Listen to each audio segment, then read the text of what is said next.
ஏசாயா 40வது அதிகாரம் அதனுடைய 10வது வசனம். அவர் வேகமாய் வருகிறது நம்மை தப்புவிக்க. இரண்டாவது அவர் எப்படி வருகிறாராம்? இதோ கர்த்தராகிய ஆண்டவர் பராக்கிரமசாலியாய் வருவார். கைகளை உயர்த்தி சத்தமா ஆமென் சொல்லுங்க. அவர் வேகமாய் வருகிறது என்னை தப்புவிக்க என்றால், அவர் பராக்கிரமசாலியாய் வருவது எனக்காக யுத்தம் பண்ண.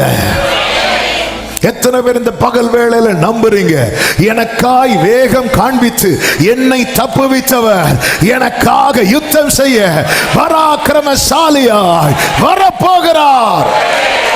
ஆபகுக் 3வது அதிகாரம் அதனுடைய 13, 14, 15, 16 வசனங்களை பார்க்கும்போது 13 சொல்லப்பட்டிருக்கிறது, உமது ஜனத்தின் ரட்சிப்புக்காகவும் நீர் அபிஷேகம் பண்ணுவித்தவனின் ரட்சிப்புக்காகவுமே ஆண்டவர் புறப்படுறதே ரட்சிப்புக்காக. ஹல்லேலூயா. அதனாலதான் தேவ பிள்ளைங்களை எழுந்தருளும் ஆண்டவரே அப்படின்னா, எழுந்தருளுங்க ஆண்டவரே, எழுந்தருளும் தேவா, எழுந்தருளும், எழுந்தருளும் தேவா. மனுஷர் என்னை மேற்கொள்ளாதிருக்க பாடுங்க. மனுஷர் என்னை மேற்கொள்ளாதிருக்க எழுந்தருளும், சத்துரு என்னை தொடராதிருக்க எனக்கொத்தாசை, எனக்கொத்தாசையாக இப்போ நான் உமக்குள்ளே மறைந்திருக்க. ஹல்லேலூயா. எனக்கு ஓரலபதன மகரபபா சந்தரபலபதுடரபல கரபபா. உமது ஜனத்தின் ரட்சிப்புக்காகவும் நீர் அபிஷேகம் பண்ணுவித்தவனின் ரட்சிப்புக்காகவுமே. நான் வந்ததே உன்னை ரட்சிக்கதான். எந்த ஆழமான கிடங்கிலிருந்தும் அவருக்கு ரட்சிக்க முடியும். அக்கினி சூளை 7 மடங்கானாலும் அவருக்கு ரட்சிக்க முடியும். 18 வருஷம் சாத்தான் கட்டி வைத்திருக்கிறான் ஒரு ஸ்திரியை. எவ்வளவு நிமிரக்கூடாது, எவ்வளவு நிமிரக்கூடாதுன்னா சாத்தானுடைய மேக்சிமம். ஆமென். கர்த்தர் வந்தார் பாருங்க, வந்து தொட்டார், அவ்வளவுதான்.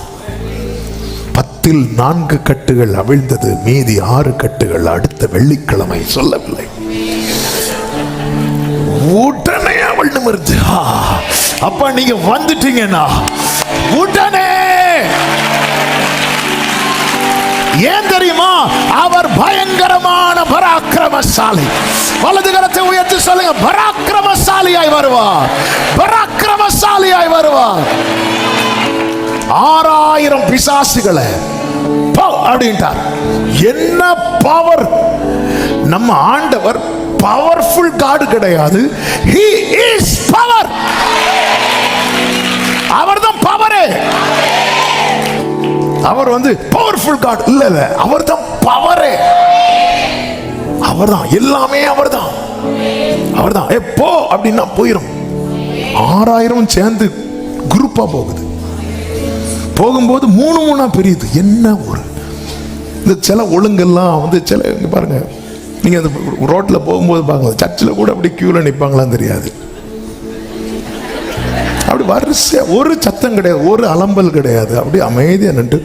ஆனா போகும்போது நேராக போவாங்க, வரும்போது டான்ஸ் ஆடிட்டு வருவாங்க. அது வேற. அப்படி பார்த்தா அப்படியே நிற்பாங்க வயசானவங்க. எந்த வித்தியாசம் கிடையாது, எந்த ஏற்றத்தாழ்வு கிடையாது, உயர்ந்தவன் தாழ்ந்தவன் ஒரு வித்தியாசம் கிடையாது. இடம் வர கொடுப்பாங்க, வாங்க வாங்க, இன்னும் புதுசா வாங்க, புதிய ஆத்மாக்கள் அவங்கள மாதிரி சேர்த்துக்கிறதுல எல்லாம். இங்க பாருங்க, 6000 பிசாசை துரத்துறாரு. கரெக்டா 3 பிரிஞ்சு ஒவ்வொரு பந்திக்குள்ள போய்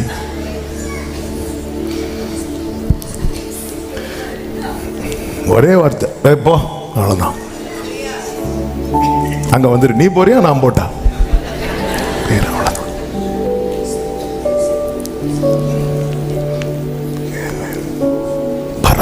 பராக்கிரமசாலியா, உமது ஜனத்தின் ரட்சிப்புக்காகவும் நீர் அபிஷேகம் பண்ணுவித்தின் ரட்சிப்புக்காகவும் புறப்பட்டீர். அடுத்த வார்த்தை, கழுத்தளவாய் அஸ்திபாரத்தை திறப்பாக்கி துஷ்டனுடைய வீட்டில் இருந்த தலைவனை வெட்டினீர். என்னதுன்னு அர்த்தம்? என் ஆண்டவர் புறப்பட்டா என் பிரச்சனையின் வேற பிடுங்குவா. நல்ல கரங்களை தட்டி ஆமென் சொல்லுங்க.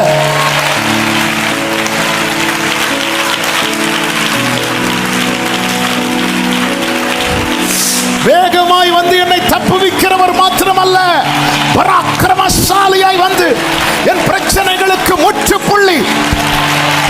நீ எதை குறித்து பயந்து கொண்டிருக்கிறாய், எதை குறித்து கலங்கி கொண்டிருக்கிறாய்? இன்றைக்கு நீ காண்கிற எகிப்தியனை இனி என்றைக்கும் காணாதபடிக்கு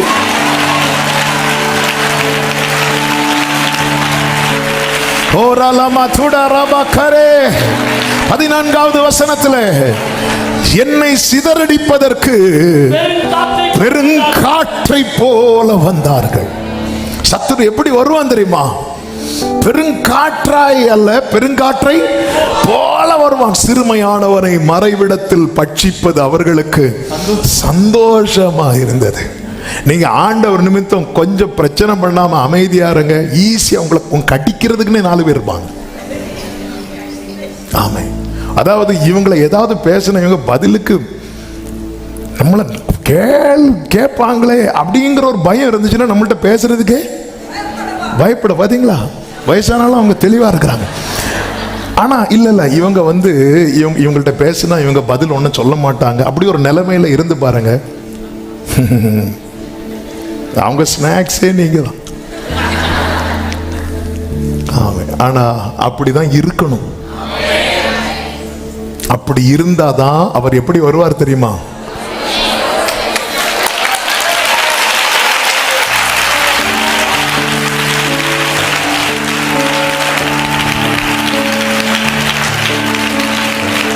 அவர் எத்தனை வாட்டி எழும்பி உக்காந்து ஏன்னா உங்களை ஏதாவது சொல்லும் போது எழும்புவார், அதுக்குள்ள நம்ம ஏதாவது சொல்லிடுவோம், திருப்பி உட்காந்துருவார்.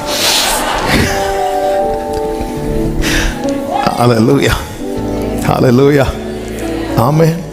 சில நேரத்தில் சில பார்த்துருக்கீங்களா, 1 மணிக்கு அந்த ப்ரேயர் முடியும், சில டைம் இழுக்கும். அப்போ ஹல்லேலூயா சொல்லும் போது இப்போ முடிய போகுதுன்னு எழும்புவோம். அடுத்த பாயிண்ட் வரும்போது திருப்பி உட்காரும், விடவும் மாட்டேங்கார். ஆமென். அவர் எத்தனை முறை ஆண்டவர் சொல்றார், இப்போ அது என்னை எழும்ப விடு. ஆண்டவரே, சிறுமையானவனை மறைவிடத்தில் பட்சிப்பது அவர்களுக்கு சந்தோஷமா இருக்கு. நான் ஒண்ணுமே சொல்லாம அவங்க என்ன பத்தி பேசும்போது நான் ஒண்ணுமே சொல்லாம இருக்கிறது அவங்களுக்கு சந்தோஷமா இருக்கிறது. ஆனா அந்த சந்தோஷம் அவங்களுக்கு வந்துட்டுன்னா அடுத்த வார்த்தை பாருங்கள், நீர் அவனுடைய ஈட்டிகளினாலே அவனுடைய கிராமத்து அதிபதிகள் அவனுடைய ஈட்டிகளினாலே, ஹல்லேலூயா, அவனுடைய கிராமத்து அதிபதிகளை உருவ குத்தினீர். அப்ப அவர் யுத்தம் பண்ண வரும்போது நம்ம கையில என்ன இருக்கக்கூடாது?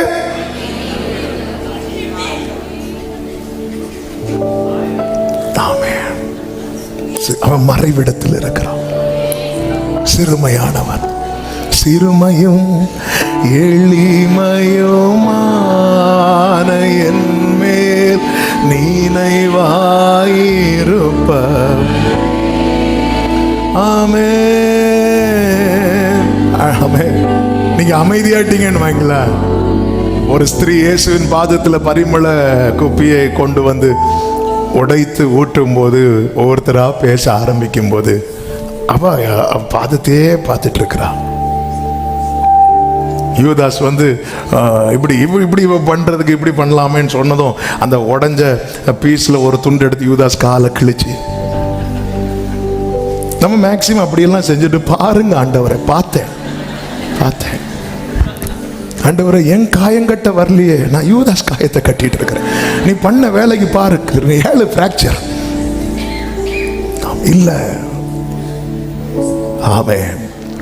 என்னென்ன துன்பம் வந்தால் நான் கலங்கிடவே மாட்டேன். யார் என்ன, பக்கத்துல பார்த்து சொல்லுங்க, யார் என்ன சொன்னாலும் நான் சோர்ந்து போக மாட்டேன். ஏன் தெரியுமா? எனக்கு ஒண்ணுன்னா அவர் எப்படி வருவார் தெரியுமா? பராக்கிரமசாலியார்.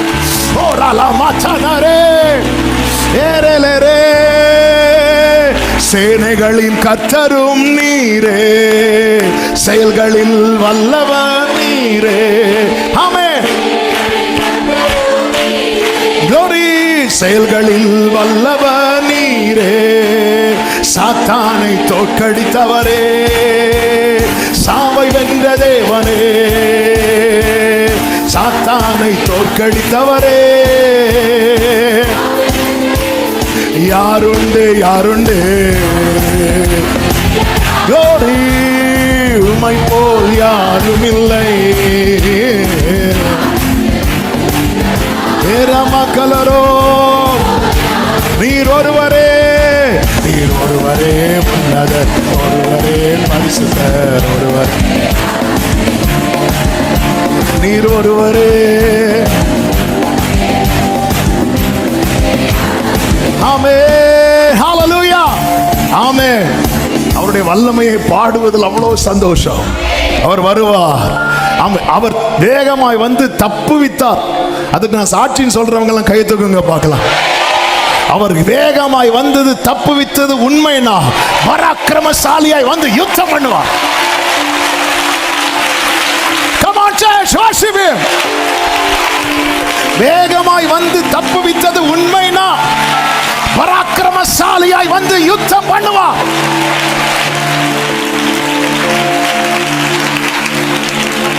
ஹல்லேலூயா. என்னை சிதறடிப்பதற்கு பெருங்காற்றை போல வந்தான். 15வது வசனத்திலே சொல்லப்பட்டிருக்கிறது, திரளான தண்ணீரை குவியலாக்கி சமுத்திரத்துக்குள் உமது குதிரைகளோடு நடந்து போனீர். நான் கேட்ட பொழுது என் குடல் குழம்பிற்று, அந்த சத்தத்துக்கு என் உதடுகள் துடித்தது, என் எலும்புகளில் உக்கல் உண்டாயிற்று, என் நிலையிலே நடுங்கினேன். ஆனாலும் எனக்கு ஒண்ணு தெரியும், எங்களோடு எதிர்க்கும் ஜனங்கள் வரும்போது இக்கட்டு நாளிலே நான் இளைப்பாறுதல். ஏனா என்னை தப்புவிக்கிறவர் பராக்கிரமசாலியாய். சில நேரங்களிலே அவருடைய அமைதி சத்ருவின் கை ஓங்குவது போல இருக்கும். பெலிஸ்தியர் இஸ்ரவேலர் யுத்தம் நடக்கிறது. அப்பொழுது உடன்படிக்கை பெட்டியை சுமந்து கொண்டு ஓப்பனி பினேகாஸ் போறாங்க. அந்த பெட்டியின் பெட்டி வந்துட்டுங்கிற சத்தத்தை கேட்டதும் பெலிஸ்தியருக்கெல்லாம் நடுக்கம் பிடிக்க ஆரம்பித்தது. ஆனா அந்த இடத்துல நீங்க பாத்தீங்கன்னா பெலிஸ்தியர் வந்து பெட்டியை பிடித்து கொண்டு போனார்கள். ஆண்டவர் அமைதியா இருக்கிறார். சில நேரத்தில் அப்படிதாங்க இருக்கும். சில ஒருவேளை உங்க வீட்டில் நீங்க யாருக்கும் தெரியாம ஒரு பைபிளை படிச்சுட்டு இருப்பீங்க பாருங்க. உங்க கணவர் வந்து அந்த பைபிளை கொண்டு அப்படி சொல்லிட்டு வாங்கிட்டு போவாங்க, உங்க முன்னாடி தூக்கி எறிவாங்க. அந்த நேரத்தில் ஆண்டவர் இதில் அவ்வளோ வல்லமையான வார்த்தை இருக்கிறது அல்லவா? ஏன் ஆண்டவர் இப்படி செய்யும் போது நீங்க அமைதியா இருக்கிறீங்க அப்படின்னு தான் நமக்கு தோணும். பெட்டி அவங்கெல்லாம் பெலிஸ்தியர் யார் யாரெல்லாமோ கை வைக்கிறாங்க. ஆமாம், பிரதிஷ்டை பண்ணப்பட்ட லேவியனை தவிர வேற யார் அதை தொடக்கூட கூடாது. அப்படி தொட்டாலே செத்தான். அப்படி இருக்கும்போது பெலிஸ்தியர் புறஜாதிகள், தேவனை அறியாதவர்கள், விக்கிரகத்தை வழிபடுகிறவர்கள், அவர்கள் வந்து பெட்டியை கை வைக்கும் போது ஆண்டவர் அமைதியா இருக்கிறார். ஆண்டவரை யார் யாரெல்லாமோ நிந்திக்கிறாங்களே, ஆண்டவரை என்னை உம்முடைய ஆலயமா அல்லவா தெரிந்தெடுத்தீர், எனக்கு யாரெல்லாமோ கை வைக்கிறாங்களே, யாரெல்லாமோ நிந்திக்கிறாங்களே, யாரெல்லாமோ பேசுறாங்களே, நீங்க அமைதியா இருக்க காரணம் என்ன? அவர் துஷ்டனுடைய வீட்டில் உள்ள தலைவனை வேற புடுங்க வைக்கிறார். அவர் அமைதியா இருக்கிறார், அமைதியா இருக்கிறார். பெலிஸ்தியர் வந்து என்ன பண்றாங்க தெரியுமா? பெட்டியை எடுத்து எங்க கொண்டு வைக்கிறாங்க தெரியுமா? தாகோனின் கோட்டைக்குள்ள. 1 சாமுவேல் 5வது அதிகாரம் அதனுடைய 2 சொல்லப்பட்டிருக்கிறது. பெலிஸ்தியர் தேவனுடைய பெட்டியை பிடித்து தாகோனின் கோவிலிலே கொண்டு வந்து இங்கதான் இருக்கணும். சும்மா இந்த ஹல்லேலூயா சின்ன சின்ன இந்த தீபாவளி கிறிஸ்துமஸுக்கு இந்த பட்டாசு விடுவாங்கல்ல, அந்த சத்தம் கேட்டெல்லாம் எழும்பி வர்றவர் கிடையாது. அவர் அடிச்சா துஷ்டனுடைய வீட்டில் உள்ள அந்த இடத்துல அவர் கை நீட்டி இருந்தார், இந்த இடத்துக்குள்ள வந்திருக்க மாட்டார். சில இடத்துல அவர் அமைதியா இருந்ததுனாலதான் மெயின் ஏரியாவுக்குள்ள என்ட்ராகிறார். மெயின் ஏரியாவுக்குள்ள என்ட்ராகிறார். இந்த சத்தத்தை சிலர் காதுகளிலே பரிசுத்த ஆவியானவர் தீர்க்க தரிசனமாய் தொனிக்க பண்ணி கொண்டிருக்கிறார். அந்த தாகோன் அண்டையிலே கொண்டு வந்து வைத்தார்கள். அடுத்த வார்த்தை, மறுநாள் காலமே எழுந்திருந்து வந்தபோது இதோ தாகோன் கர்த்தருடைய பெட்டிக்கு முன்பாக தரையிலே முகம் குப்புற விழுந்து கிடந்தது. அடுத்த வார்த்தை, அப்பொழுது அவங்க ஆனாலும் விடல. அநேக காரியங்கள் அதை மற்றவர்களிடத்திலிருந்து கற்றுக்கொள்ளணும். நமக்கு ஒரு ஜெபத்துக்கு பதில் வரணும்னோ ஜெபம் கிடையாது, ஒன்றும் கிடையாது. இது கர்த்தருடைய பெட்டிக்கு முன்னாடி தாகோன் விழுந்து கிடந்த பிறகு அவங்க எப்படி அவங்க தெய்வத்தை மதிக்கிறாங்க பார்த்தீங்களா? அதன் ஸ்தானத்துல திரும்பவும் நிறுத்தினாங்க.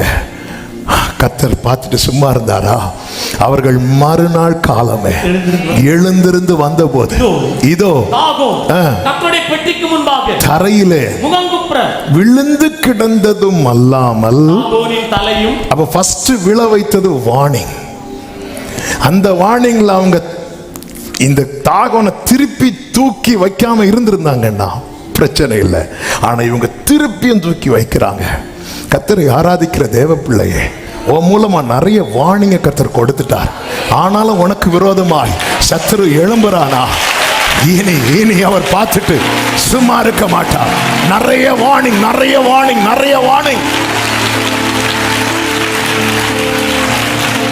இதோ தாகோன் கர்த்தருடைய பெட்டிக்கு முன்பாக விழுந்து கிடந்ததும் அல்லாமல், தாகோனின் தலையும் அதன் 2 கைகளும் வாசற்படியின் மேல் உடைப்பட்டு கிடந்தது. அதன் அர்த்தம், இனி இந்த தாகோனை தூக்கி வைக்க முடியாது. இனி உனக்கு விரோதமான மந்திரமும் இல்லை, குறி சொல்லுதலும் இல்லை, விரல் நீட்டுதலும் இல்லை, நிவச்சலும் இல்லை. அது மட்டும் இல்ல, அடுத்த வசனம், ஆதலால் இந்நாள் வரைக்கும் தாகோனின் பூஜாசாரிகளும் பிரவேசிக்கிற யாவரும் அந்த அஸ்தோத்தில் இருக்கிற இனி அந்த வாசற்படிய இனி யாரும் மிதிக்காத அளவுக்கு கர்த்தர் ஒரு யுத்தத்தை உங்க குடும்பத்தில், நீங்க மட்டும் கர்த்தருடைய பிரசனத்தை சுமக்கிறவங்களா இருந்தீங்க. கர்த்தர் அநேக வாசல்களை பூட்டி போடுகிறார். பராக்கிரமசாலியாய் கைகளை உயர்த்தி ஆமென் சொல்லுங்க பார்க்கலாம்.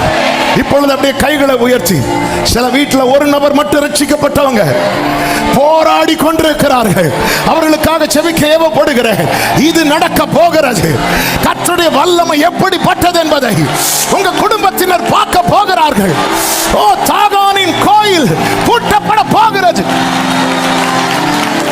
இயேசுவின் நாமத்திலே அடுத்த வசனத்தில் சொல்லப்பட்டிருக்கிறது, அஸ்தோத்தூராரை பாழாக்கும்படிக்கு கர்த்தருடைய கை பார் என இவங்க அறியணும்.